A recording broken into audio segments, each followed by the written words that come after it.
தேவனுடைய பிரசுத்த நாமத்திற்கு மகிமை உண்டாவதாக. இந்த காலை வேளையில் உங்கள் அனைவரையும் ஆண்டவராக இயேசு கிறிஸ்துவின் இன்ப நாமத்தில் அன்போடு வாழ்த்தி வரவேற்கிறேன்.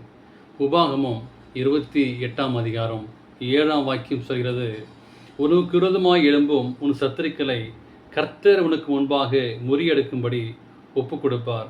ஒரு வழியாய் உனக்கு எதிராக புறப்பட்டு வருவார்கள், 7 வழியாய் உனக்கு முன்பாக ஓடி போவார்கள் என்று சொல்லி நாம் வாசிக்கிறோம். இதனாலின் செய்தியாக வெற்றி நிச்சயம். இதனாலே அன்பான மாணவ பிள்ளைகள் 10ஆம் வகுப்பும் 12ஆம் வகுப்பும் தேர்வு எழுதி காத்து கொண்டிருக்கிறார்கள். ஒருவேளை என்ன ஆகுமோ, எப்படி ஆகுமோ என்று சொல்லி நீங்கள் சிந்தித்து கொண்டிருக்கலாம். ஒருவேளை நீங்கள் பதட்டமாக இருக்கலாம், மன கஷ்டமாக இருக்கலாம், பயந்து கொண்டிருக்கலாம். அப்படியேப்பட்ட பிள்ளைகளுக்கு தேவன் தருகின்ற ஒரு ஆசீர்வாதம் வெற்றி நிச்சயம். எப்படி நான் வெற்றி பெற முடியும் என்று சொல்லி நீங்கள் நானும் ஆண்டுடைய சமூகத்திலே ஒவ்வொரு நாளும் ஜெபிக்கிற பிள்ளையாய் வாழ வேண்டும். வேதத்திலே ஒரு அதிகாரம் இருக்கிறது, உபாகமம் 28ஆம் அதிகாரம். இந்த 28ஆம் அதிகாரத்திலே அநேக ஆசீர்வாதம் இருக்கிறது, சாபம் இருக்கிறது. ஆகிய 2 சாபமும் ஆசீர்வாதமும் இந்த 28ஆம் அதிகாரத்திலே முதல் 14 வசனங்கள் பார்க்கும்போது தேவன் உண்மை உள்ளவர்களுக்கு கொடுக்கின்ற ஒரு ஆசீர்வாதம்.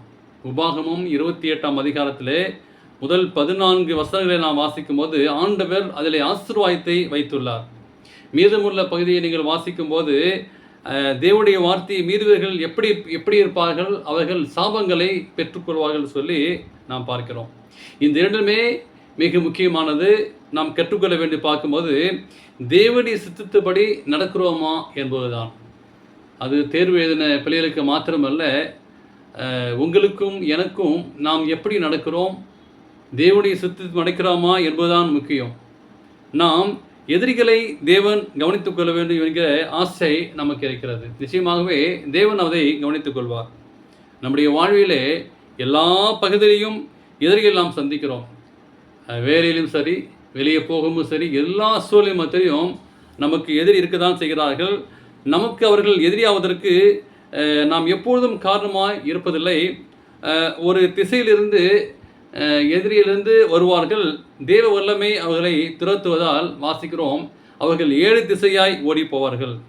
பிரச்சனை உண்டு பண்ணுவர்களை தேவன் கையாளுவார். நமக்கு பிரச்சனை கொடுக்கிறவர்களை குடும்பத்திலே சரி, வேலையிலே சரி, யாரெல்லாம் உங்களுக்கு எங்கே பிரச்சனை கொடுக்கிறார்களோ அங்கே நமக்கு தேவன் நமக்கு உதவி செய்வார், தேவன் பார்த்து கொள்வார், தேவன் கையாளுவார். இந்த யுத்தம் கர்த்தருடையது என்று சொல்லி நாம் வேதத்திலே வாசிக்கிறோம். நமக்கு ஏதோ கரி நெருப்பை ஊதுவார்கள், எந்த ஆயுதமும் வாய்க்காதே போம் என்று சொல்லி நாம் வேதத்திலே வாசிக்கிறோம்.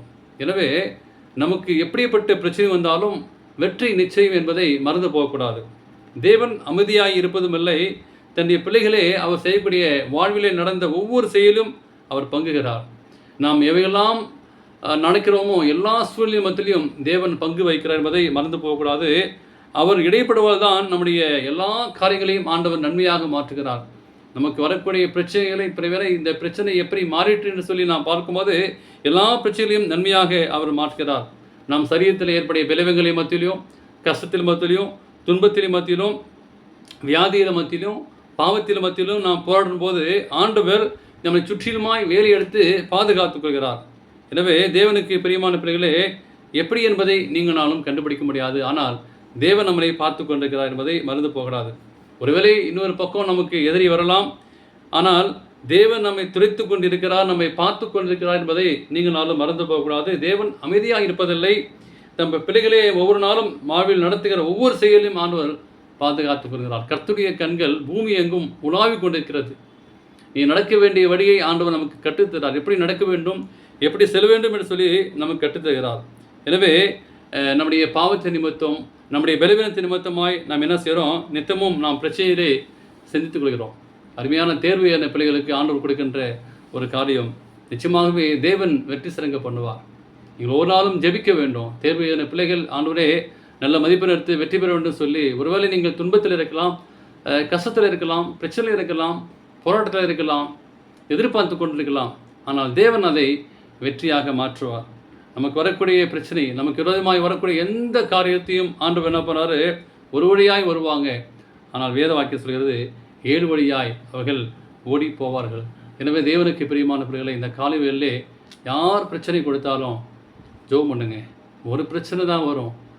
ஆனால் ஆண்டவர்ட்ட நீங்கள் ஜெபம் பண்ணும்போது அவங்க 7 வழியாக ஓடி போவாங்க. அப்படிப்பட்ட நம்பிக்கையுள்ள ஜெபத்தை ஜெபியுங்கள். நிச்சயமாகவே வெற்றி நிச்சயமாக ஆண்டவனுக்கு வெற்றியை தருவார். அப்படின்னு ஆசீர்வாதத்தை பெற்றுக்கொள்ள தேவன் கிருபை செய்வாராக. ஆமென்.